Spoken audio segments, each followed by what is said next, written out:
Hey guys, welcome to our weight loss journey. నేను ఈ recipe already upload చేశాను, sorted veggies అనమాట. So నేను ఫస్ట్ టైం చేసినప్పుడు నేను ఎవరికి పెట్టలేదు, నేను ఒక్కదాన్ని తిన్నాను అనమాట. తర్వాత ఈ రెసిపీ మా చెల్లి టేస్ట్ చేసి బాగుంది అని చెప్పేసి అంటే నెక్స్ట్ డేని కూడా చేశాను. సో ఎక్కువ క్వాంటిటీ తీసుకున్నాను ఈసారి, ఎందుకంటే ఇద్దరం తినాలి కదా. సో సేమ్ ఇదే నేను మళ్ళీ నెక్స్ట్ డే కూడా చేశాను. అప్పుడు నాకు, చెల్లికి, మా మదర్కి కూడా. అప్పుడు దీనికన్నా కొంచెం వెజిటేబుల్స్ క్వాంటిటీ ఎక్కువ తీసుకున్నాను. సేమ్ ఇదంతే సార్ట్ చేసుకోవాలి, ఎందుకంటే ఇందులో ఫైబర్ ఉంది, విటమిన్స్ ఉంది, ప్రోటీన్స్ ఉన్నాయి. అంటే చాలా న్యూట్రిషనల్ ఫుడ్. ఇందులో గీ కూడా ఎక్కువ ఏం యూజ్ చేయట్లేదు. బాగా రోస్ట్ చేసుకోవాలంటే మాడిపోకూడదు, జస్ట్ ఒక అంటే హాఫ్లీ కుక్డ్ అనమాట అది.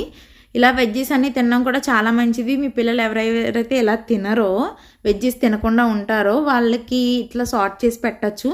లేకపోతే వీటిని అన్నిటిని కూడా గ్రైండ్ చేసేసి పాస్తాలో వేసి పెట్టచ్చు, లేదంటే చపాతీస్లు కూడా వేసుకోవచ్చు. మీరు ట్రై చేయండి మరి.